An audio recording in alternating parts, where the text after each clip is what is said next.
得不到你的爱情，山洞夜里没有光明，你不给我一颗真心，山黑夜里都找不到那。 A partir de este momento te entregamos una clave para ingresar a China, para descifrar y descubrir la realidad y potencia de un país increíble. Clave China, mucho más que un programa radial, un viaje a un país casi continente.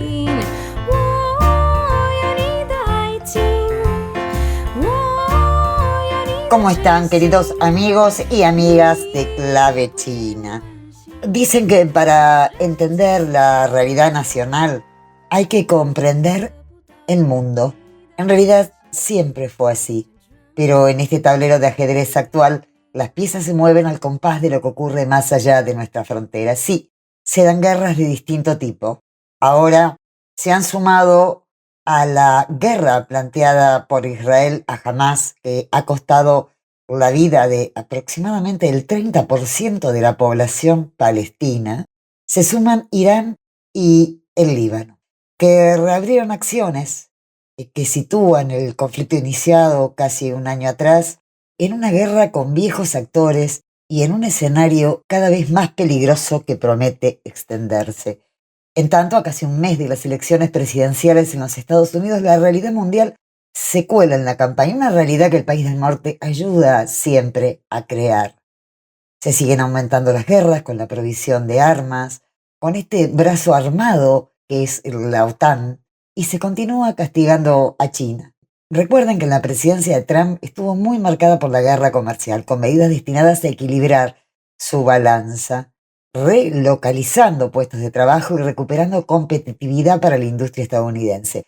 La medida más controvertida de esta política fue la imposición de aranceles a bienes chinos por valor de más de $300.000 millones. Esta política va a proseguir, según parece, por Kamala Harris, la candidata presidencial que reemplazó a Joe Biden. Especialmente lo va a hacer en el terreno tecnológico, con el objetivo de impedir que el país alcance la autosuficiencia en la fabricación de microchips de última generación. Me refiero a China, ¿no? O la reciente medida de prohibir la venta de vehículos conectados chinos que incorporen tecnología que también, si es rusa, estará vedada, alegando riesgos para la seguridad nacional. Pero quizás la madre de todas las guerras, muy poco nombrada, se inspira en esa musa inspiradora, incontrolable, que es la concentración de la riqueza y que deriva en una inequitativa distribución mundial de los recursos que genera la humanidad y los que posee naturalmente la Tierra. ¿Saben que la concentración de la riqueza se quintuplicó en los últimos años? Sí, un dato a no perder de vista. Y aquí en Argentina se pretende modificar quizás uno de los rasgos culturales más sensibles en la población, la educación pública. A cuento, sí, del equilibrio fiscal, áreas estratégicas como la salud y la educación van en picada, los salarios también, y ni que hablar de las jubilaciones. El maltrato social está a la orden del día. Guerras, sí, guerras hay de todo tipo. Y nos llevan puestos aquí y allá. ¿Y la madre del borrego quién es? ¿Quiénes son? Trataremos de encontrar la respuesta desde esta pequeña ventana que es Clave China. Y ahora los invito a disfrutar un poco de música. Clave China.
Clave China. China en clave de noticias, con lo más destacado de la semana en materia informativa en la voz de nuestro colega Enrique Gon del Grupo de Medios de China. Y sí, así lo presentamos, como siempre. Presten atención. Clave China.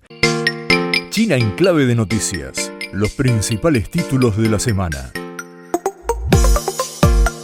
Hola amigos de Clave China, soy Enrique Gon. Bienvenidos a China en clave de noticias. El presidente chino Xi Jinping dijo este lunes que el pueblo chino alcanzará logros más notables y hará mayores contribuciones a la noble causa de la paz y el desarrollo de la humanidad.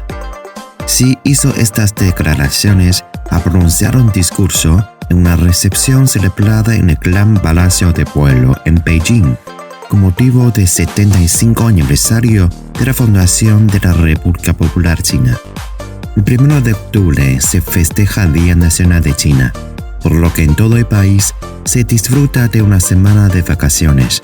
Diferentes celebraciones se han presentado a lo largo del país.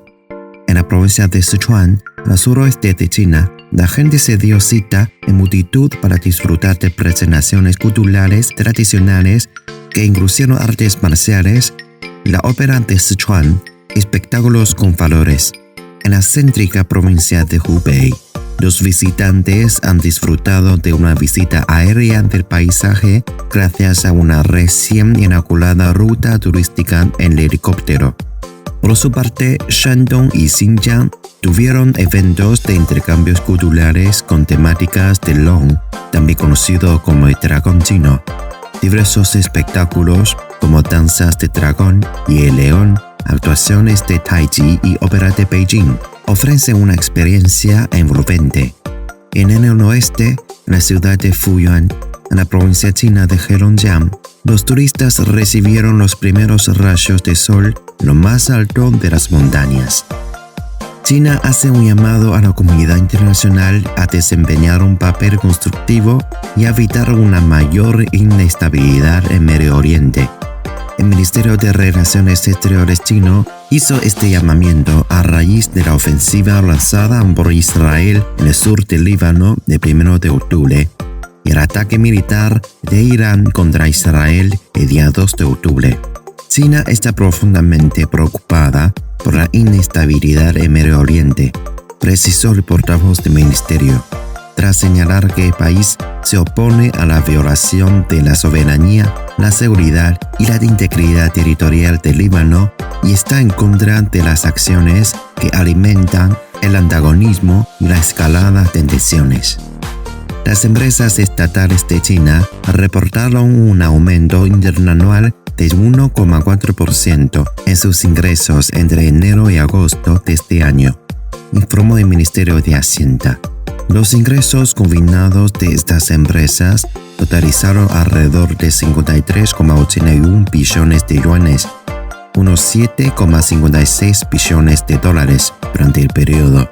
Por su parte, las ganancias combinadas cayeron un 2,1% hasta alrededor de 2,88 billones de yuanes respecto al mismo periodo del año anterior, de acuerdo con los datos. La relación deuda-activos de las empresas estatales se situó en 64,9% al cierre de agosto, según la misma fuente. El número de viajes en tren hechos por pasajeros chinos este martes ascendió al 21,45 millones en el primer día de la semana de vacaciones por el Día Nacional de China. Se trata de una cifra récord de viajes diarios de pasajeros por tren, señaló este miércoles Grupo Estatal de Ferrocarriles de China. Se prevé que la red ferroviaria opere 175 millones de viajes de pasajeros durante la temporada alta de viajes de 10 días entre el 29 de septiembre y el 8 de octubre. Turistas, reuniones familiares y estudiantes impulsan el aumento de la cantidad de viajes. La cumbre de UCHEM 2024 de la Conferencia Mundial de Internet, programada para noviembre, se enfocará en la inteligencia artificial, dijeron los organizadores. Durante la cumbre se llevarán a cabo más de 20 subforos sobre temas como iniciativa para el desarrollo global, el desarrollo digital y verde coordinado, la economía digital y la innovación tecnológica y gobernanza de la IA, entre otros. Científicos han identificado el glaciar más grueso de la meseta Qinghai-Xizang, conocida como la Torre de Agua de Asia, tras el descubrimiento de un campo de hielo con un espesor por medio de casi 400 metros. La mole recién descubierta forma parte del glaciar Purong Kangri, que está en jurisdicción del distrito de Chongni, de la región autónoma de Xizang, en el sureste de China, precisaron investigadores de la Academia de Ciencias de China. Amigos, así son las noticias de esta edición de China en Clave de Noticias. Soy Enrique Con. Hasta la próxima. Clave China. Como ustedes saben, nos gusta compartir con ustedes, con nuestra audiencia, la experiencia de quienes visitan China. Por eso conversamos con Fernando Ruperto, de Editorial Acercándonos, quien visitó el país asiático en oportunidad de un encuentro mundial de prensa escrita y editoriales. Y esta fue nuestra distendida charla. Clave China. Bueno, Fernando, un gusto que estés aquí compartiendo una experiencia que sé que fue muy importante para vos y para la actividad que desarrollás dentro del mundo editorial, que fue una visita que hiciste a una de las ciudades, a un encuentro de la República Popular China. Contame esa experiencia, cómo te resultó, vos que sos una persona que se dedica hace muchísimos años y con mucho esfuerzo, lo sabemos, a difundir las miradas que tiene Latinoamérica respecto al mundo y lo que produce Latinoamérica en términos de literatura en cualquiera de sus formas. Bueno, muchas gracias Lidia por la invitación, un saludo a la audiencia. Para mí la experiencia de haber participado en el foro de la Ruta de la Seda realmente es muy grata. He encontrado en la sociedad china una sociedad amable, organizada. Una de las cuestiones que más me llamó la atención es la escala en todo, y realmente había momentos que me desequilibraba, porque yo decía, bueno, nada, es muy difícil pensar la cantidad de gente que puede llegar a entrar, qué sé yo, en el Global Center, que fue un shopping que fuimos, ahí en Chengdu, o bueno, un montón de experiencias que fuimos desarrollando en el marco del foro, pero también en el marco de algunas visitas que hicimos a museos, a empresas y a otros centros de compras, como librerías, como barrios que se iban construyendo, un barrio muy lindo en Chengdu, un barrio para 50.000 personas que estaba construido de la base de como una especie de hidrovía que se llegaba a las casas en barco, o sea, realmente cosas que no había visto en otros lados y que me impactaron realmente. No hay un sentido de la estética bastante armonioso con la naturaleza, ¿no? Que es lo que todos notamos en China. Si bien vemos brutas obras, construcciones gigantescas, todo tiene un estilo y marca hay mucho verde. Y aparte pensar esto de esta escala a la que vos te referías, estás en una provincia que es un país, el número de habitantes. Totalmente. Bueno, Chengdu, donde estuvimos nosotros, es la capital de Sichuan. Chengdu tiene 18 millones de habitantes y se proyecta que pase en breve los 20 millones. Había muchísima construcción y bueno, luego estuvimos en Sigong, en Xibin, en Yibin, bueno, estuvimos en varias ciudades también que la que menos tenía eran 6 millones de habitantes. Y para nosotros esa escala es muy difícil de imaginar. Y eso es una de las cosas que me impactaron. Y lo que vos decís en relación a lo verde, en relación a la armonía entre las construcciones y esa relación entre los parques, los árboles en la ciudad, o sea, a mí también me llamó muchísimo la atención, fundamentalmente en los vuelos. Cuando nosotros estábamos llegando, yo siempre miro por la ventana a ver cuál es, digamos, cómo se ve y lo verde, la cantidad de agua que había, la cantidad de verde en relación con el cemento era muy mayoritario en las ciudades mismas. No solamente, obviamente, en las afueras, pero sí en la ciudad. Entonces eso, y también una de las cosas que me llamó la atención es la armonía de los árboles. O sea, todos los árboles tienen tutores, o sea, crecen de la misma forma, no hay ramas bueno, nada, está todo organizado. En China es como que nada funciona mal. Por eso es lo que yo, digamos, fui viendo cuando iba caminando. Nosotros, el primer día en Chengdu, llegamos, la delegación nuestra,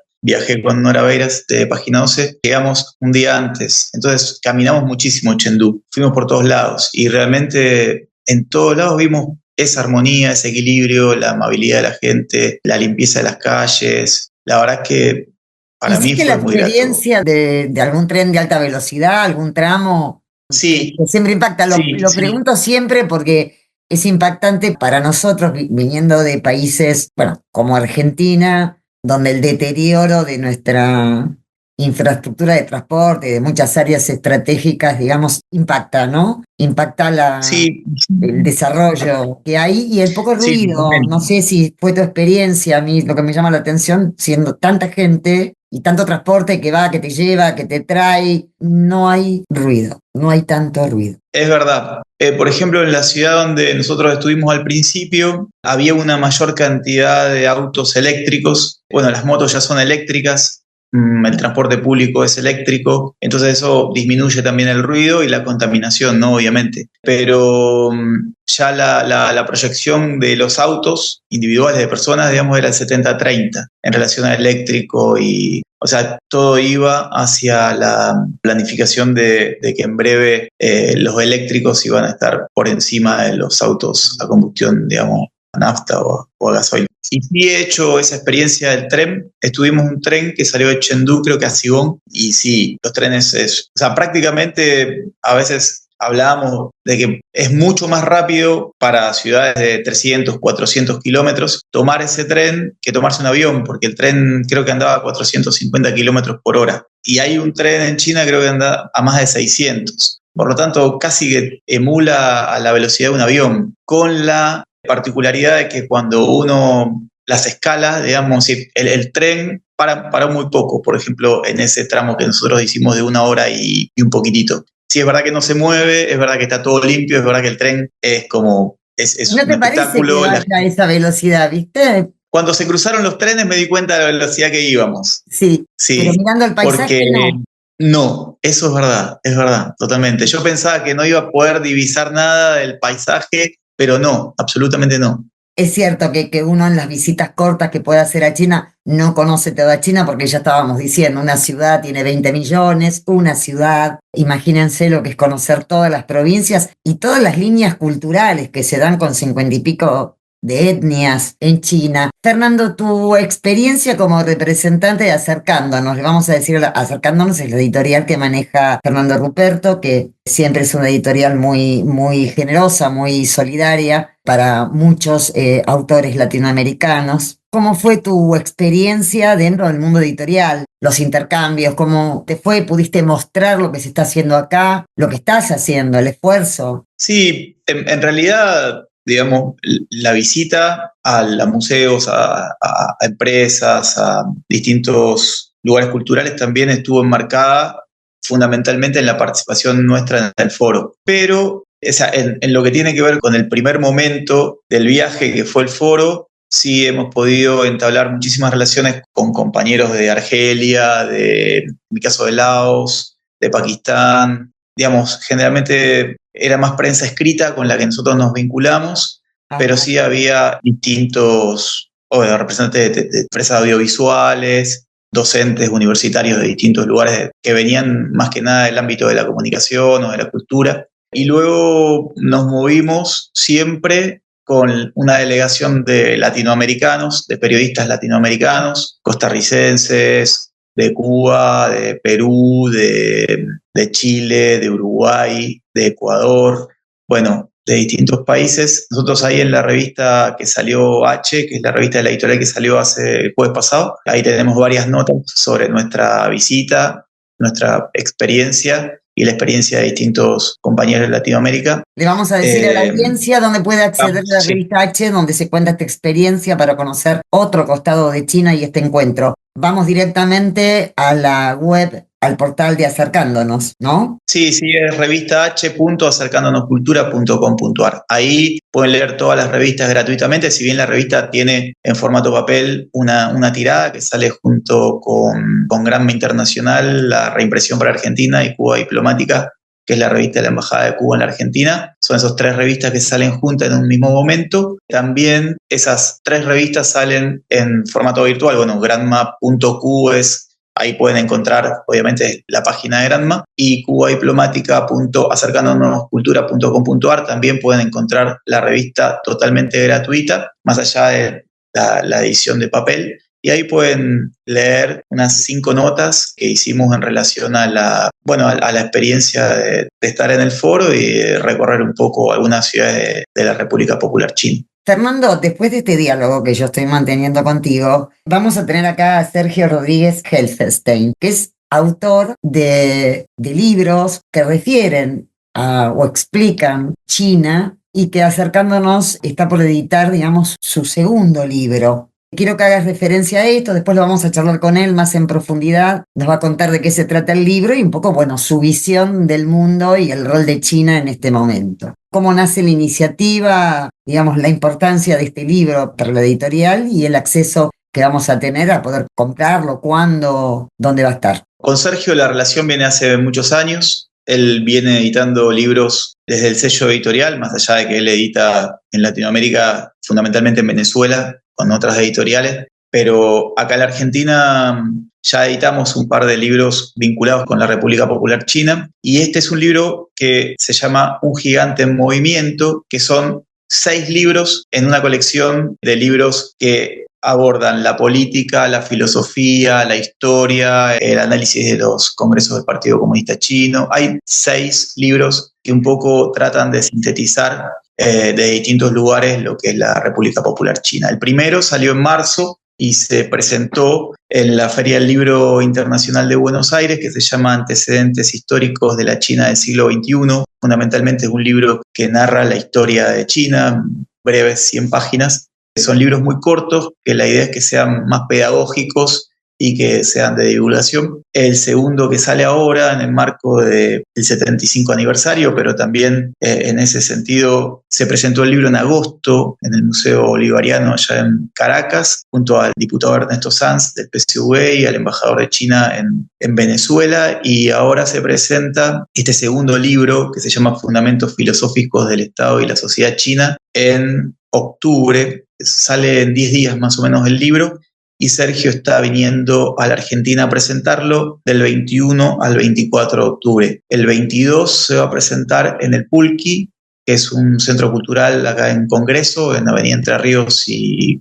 casi Belgrano, no recuerdo ahora específicamente el nombre, y luego estaremos haciendo una presentación en La Plata y quizá una en Rosario. Todavía no tenemos cerrada la de Rosario. Y después Sergio viaja a Santiago de Chile a presentar el libro también en Santiago, los 2 libros junto a a compañeros de allá que, bueno, articulan con la editorial. Y en noviembre vamos a presentar el libro. Yo voy a viajar a Montevideo, Sergio va a estar en streaming junto a Luis Viñolo, que es el prologuista del segundo libro, de un compañero de Uruguay. La idea nuestra es que los libros no solo tengan, la primera nota introductoria la hice yo del primer libro, y el segundo la hizo Luis, y el tercero seguramente la haga alguien de Chile.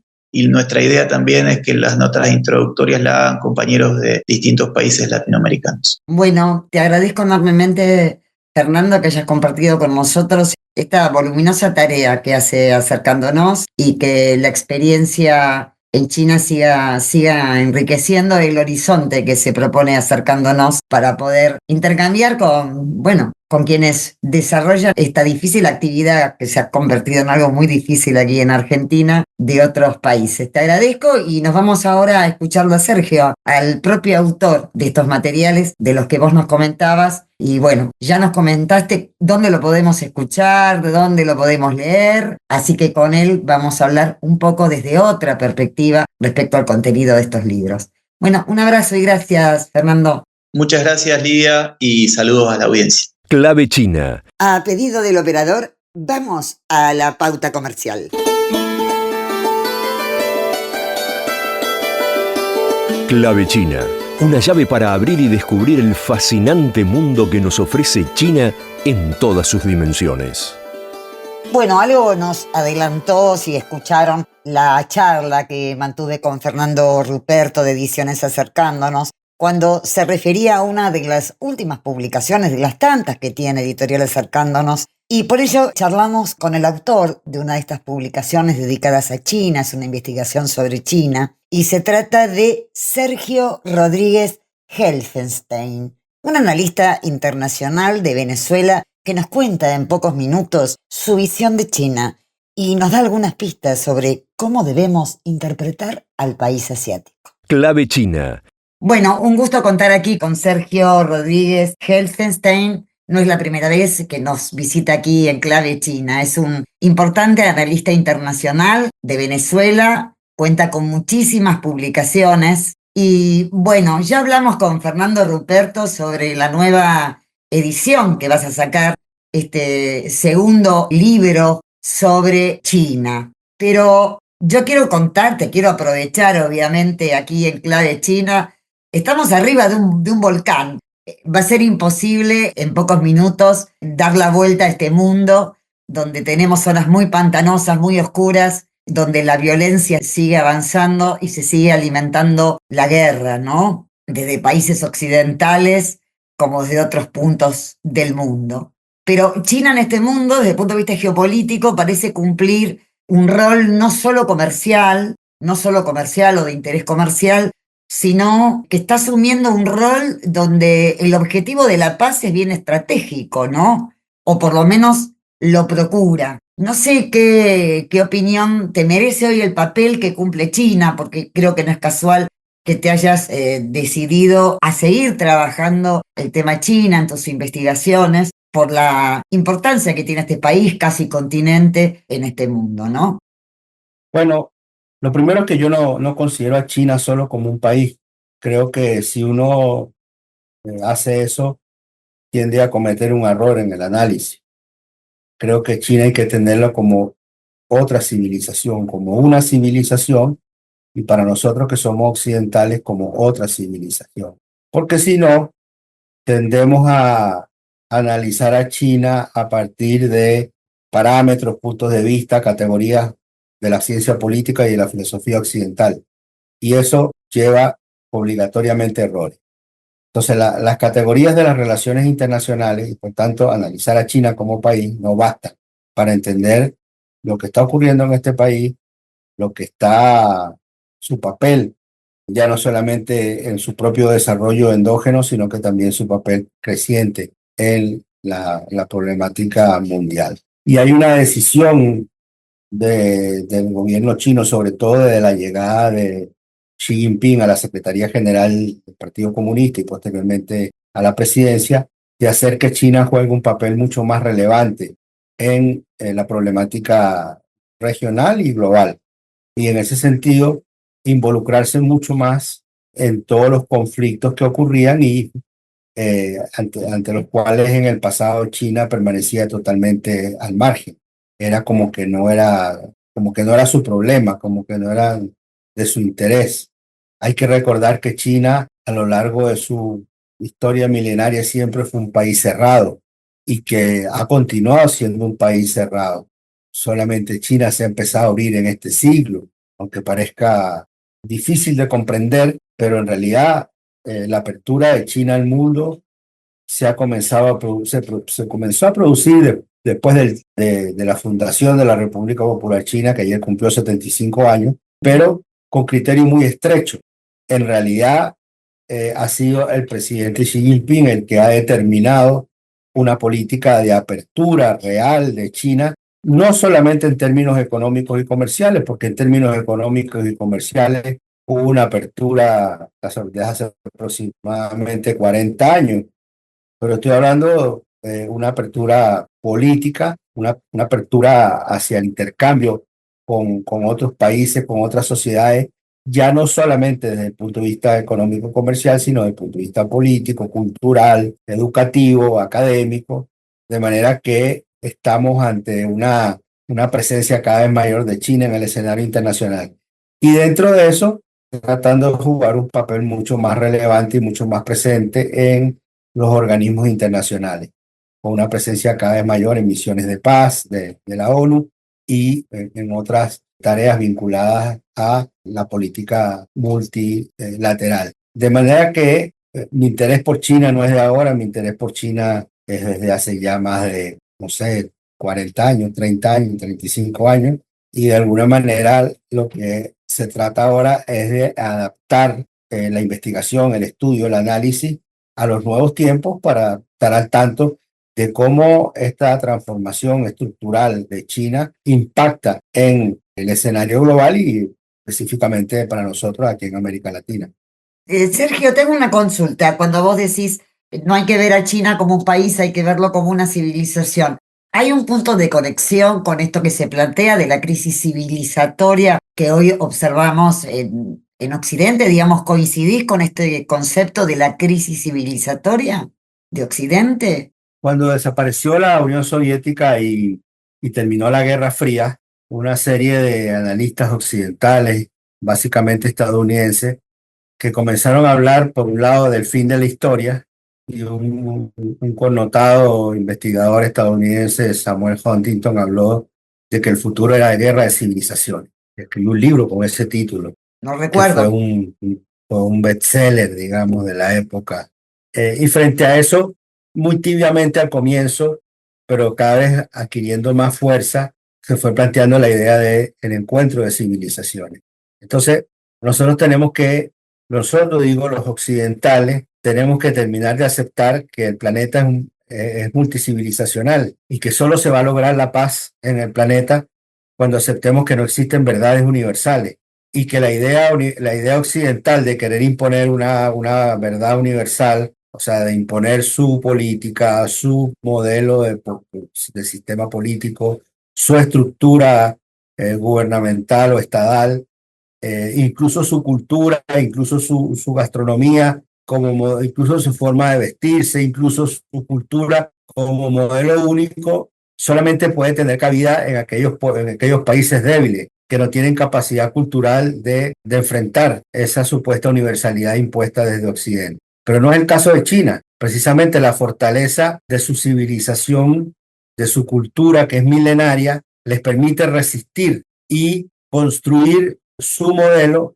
a partir de dinámicas propias, de una filosofía propia que tiene, igual que la nuestra, alrededor de 2500 años, una civilización que ha existido continuamente por más de 5.000 años. Es la única civilización que ha tenido continuidad en la historia del planeta, que no ha tenido quiebres. Entonces, claro, cuando yo hablo de la necesidad de hacer un análisis civilizacional, tiene que ver con eso, tiene que ver con el conocimiento de eso y, en segundo lugar, y sobre todo más importante, la aceptación de que estamos ante una civilización poderosa, muy antigua, con muchas raíces en su propio pueblo, que les permite construir su sociedad, su modelo, a partir de una dinámica propia. Y suponer que avasallándola, que atacándola, que sancionándola, la van a derrotar, eso es imposible. Eso lo pueden hacer con los países débiles, pero no lo pueden hacer con una fortaleza cultural e idiosincrática tan sólida como la de China. Clave China.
Clave China. Para los que recién se enganchan, les cuento que estamos con el analista internacional Sergio Rodríguez Helfenstein, charlando sobre una de sus últimas publicaciones y de cómo debemos interpretar a China en el campo filosófico, político y en relación al rol que viene cumpliendo en el mundo. También nos comparte su opinión en torno a este giro, lo digo entre comillas, que ha adoptado la política exterior argentina en relación al país asiático. Clave China. Sergio, quiero compartir con la audiencia el contenido de este segundo libro, de esta serie, creo que son 5. Nos mencionaba Fernando Ruperto recién, que es quien edita estos libros. Son 5 libros. El segundo es el que estás lanzando. ¿Sobre qué tramo del desarrollo de China se centra este libro en esta oportunidad?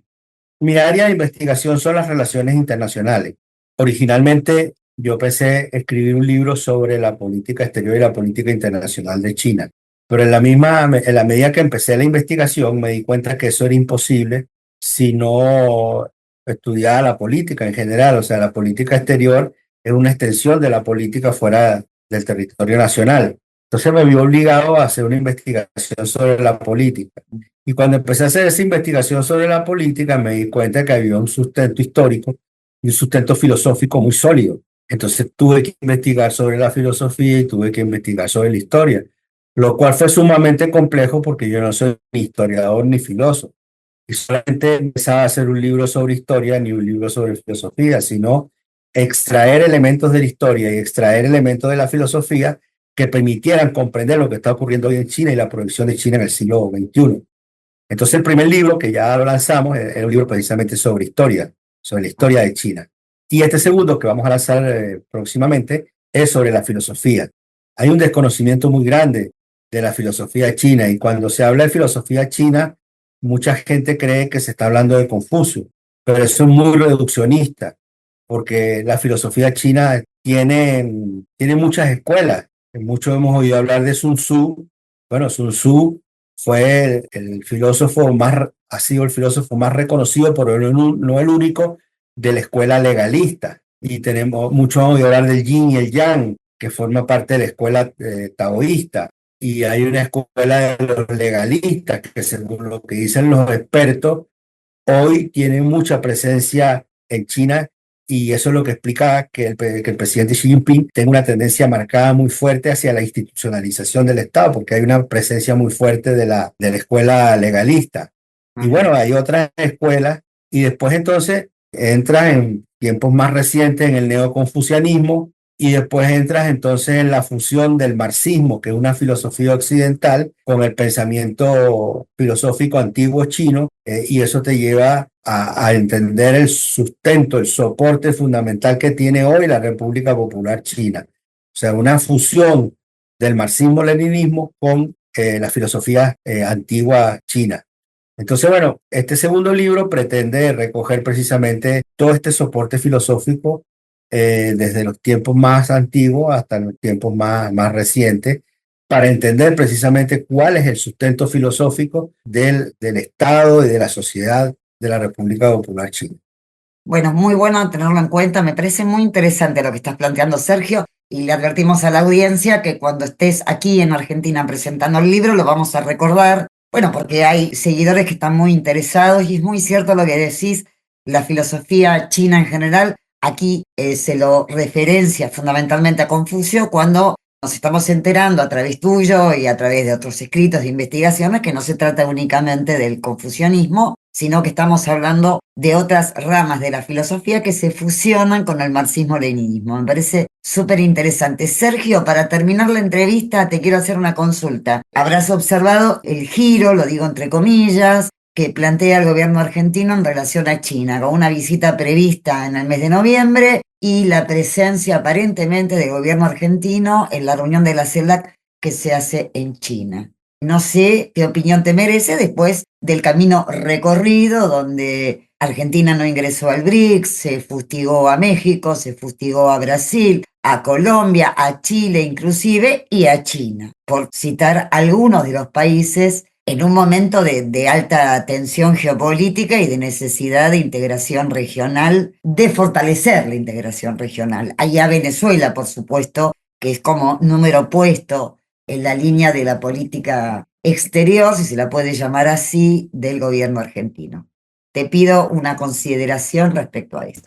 Bueno, lo que uno observa desde la distancia, cuando uno estudia las relaciones internacionales del actual gobierno argentino, es que es muy difusa, que no pareciera haber ideas claras, no pareciera haber una proyección clara. Incluso creo que la semana pasada, o cuando fue a la Asamblea de Naciones Unidas, Milei dijo que la ONU era comunista, algo así. Entonces, uno lo que observa es que en este momento no hay política exterior de Argentina, no hay una política internacional, y que se circunscribe básicamente a la relación con Estados Unidos y con Israel, y lo demás no existe. Y lo demás, más que ser una política, son puntadas, son emociones, son sensaciones que se tratan de ejecutar, pero uno ve cosas muy, muy equívocas, como por ejemplo este acercamiento al Reino Unido con respecto al tema de las Malvinas, una confrontación, no asistir a la toma de posesión de la presidenta de México. Entonces, lo que uno observa es una intención de autarquía, de aislarse del mundo suponiendo que la relación con Estados Unidos y con Israel basta para sustentarse en el plano internacional. Ahora, yo recuerdo haber conversado esto con colegas chinos antes de la toma de posesión de Milei, cuando ya había ganado las elecciones, y ellos manifestaban preocupación sobre las decisiones que podía tomar Milei con respecto a China. Y yo en esa ocasión les dije que a mí me pareció siempre un error de Lula intentar que Argentina ingresara a los BRICS cuando la posibilidad real del triunfo de Milei, o sea, la posibilidad del triunfo de Milei era real y se sabía lo que iba a ocurrir como ocurrió. Pero yo le decía que hoy ya se está transformando yo diría, como un deporte, ¿no?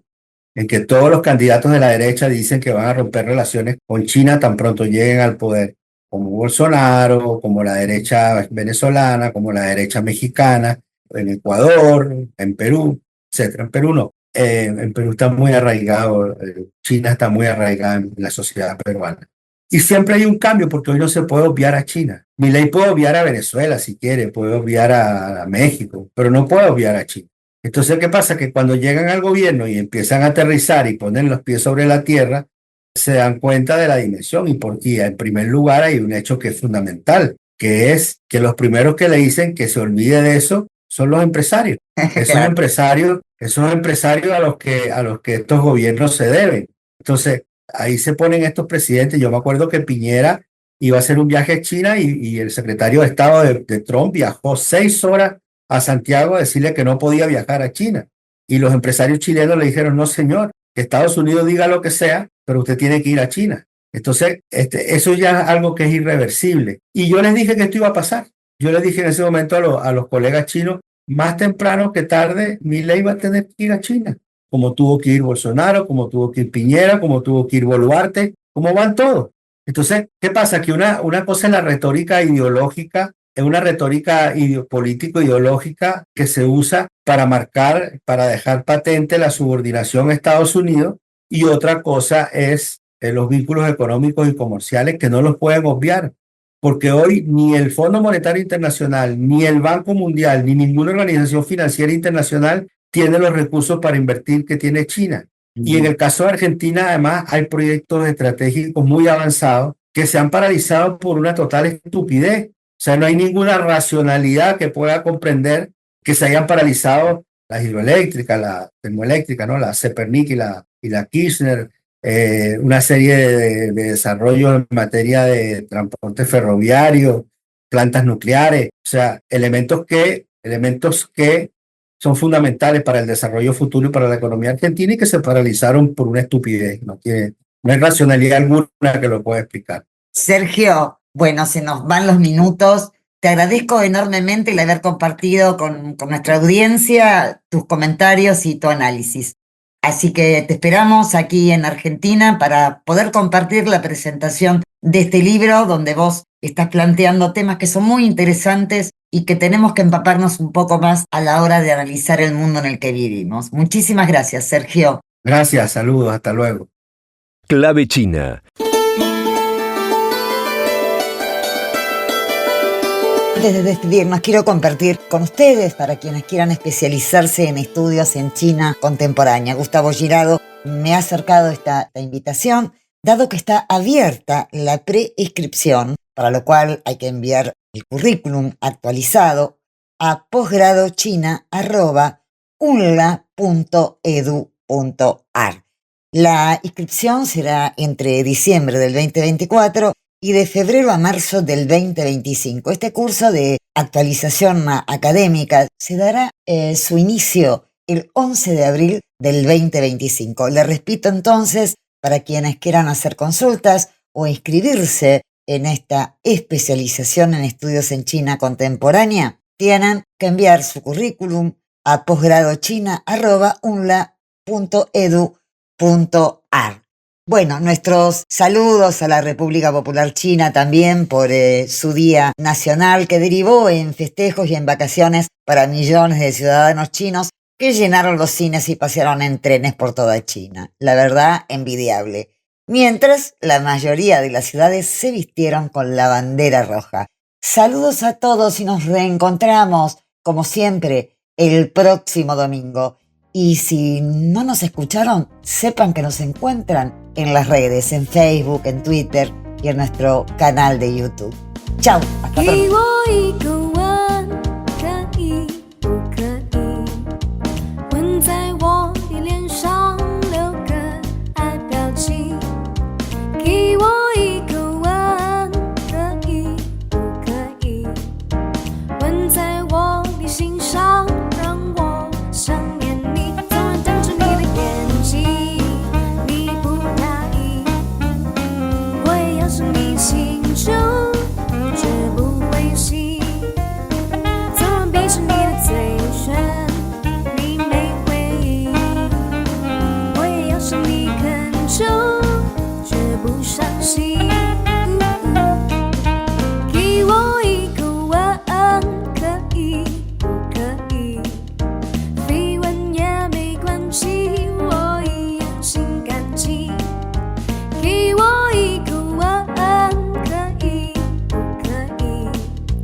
关系。